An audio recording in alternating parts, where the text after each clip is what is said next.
मित्रांनो अक्कलकोटला निघालतो। मग हे मंदिर दिसलं एकदम सुंदर असं मंदिर।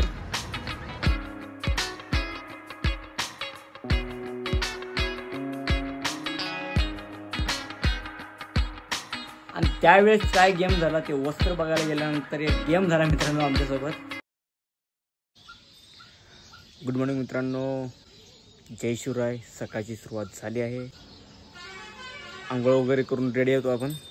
आणि आज आहे गुरुवार आणि खास म्हणजे आज गुरुपौर्णिमा आहे। गुरुपौर्णिमा आहे म्हणून आपण आज चाललोय अक्कलकोटला, श्री स्वामी समर्थ दर्शनाला चाललोय।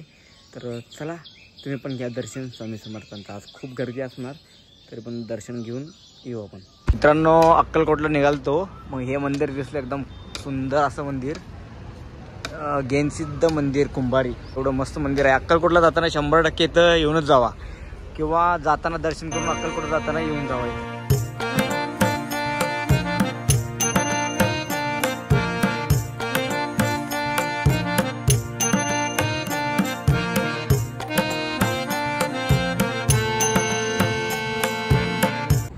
मित्रांनो गेनसिद्ध महाराजांचं दर्शन झालं आहे। हे बघू शकता एकदम सुंदर मंदिर आहे, बरोबर एक्झॅक्ट हायवेच्या बाजूलाच आहे। अक्कलकोटला जाताना 100% या इथं दर्शन करा गेनसिद्ध महाराजांचं। एकदम सुंदर असं मंदिर आहे बघा, मस्त बांधलेलं आहे।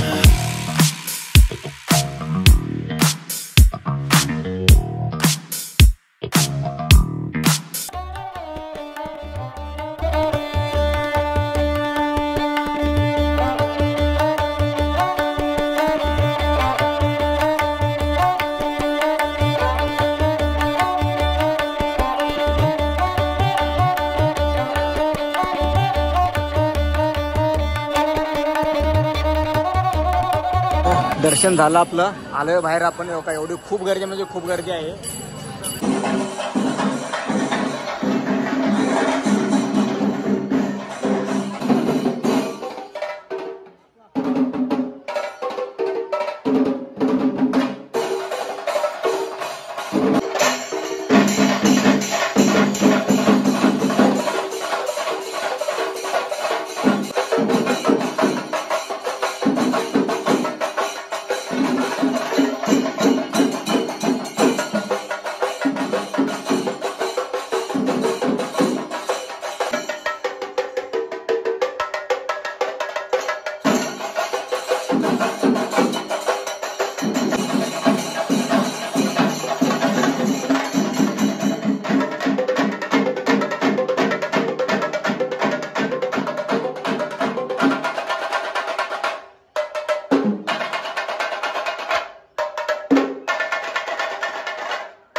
मित्रांनो हे आलोय आम्ही म्युझियमला। खूप लोकांना माहित नाही अक्कलकोटमध्ये म्युझियम पण आहे। स्वामी समर्थांचं दर्शन घेऊन निघून जातात। ते आलं पाहिजे म्युझियमला, मस्त आहे आतमध्ये। बघू कॅमेरा तर अलाउड नाही। तर मित्रांनो म्युझियमसाठी 20 रुपये तिकीट आहे एकाला। मित्रांनो कॅमेरा अलाउड नाही, चला घेऊ आपण म्युझियम बघू। तर मित्रांनो दर्शन करून आलोय आपण घरी।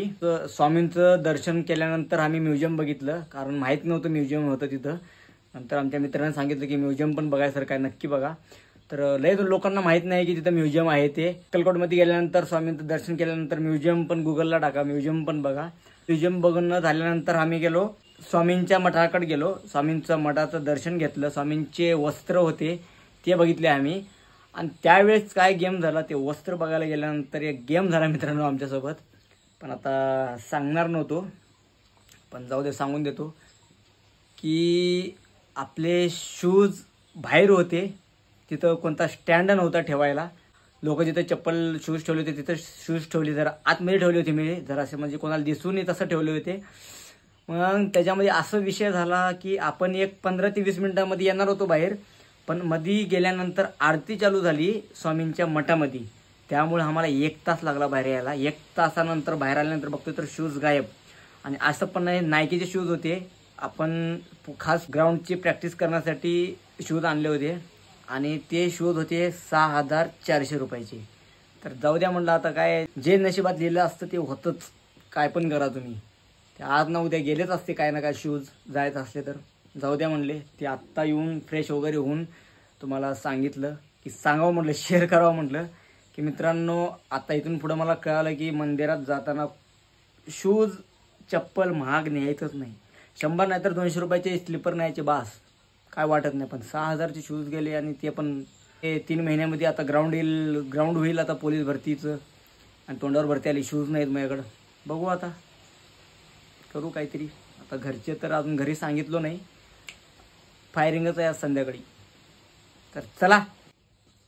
तर मित्रांनो हा व्लॉग कसा वाटला कमेंट करून सांगा.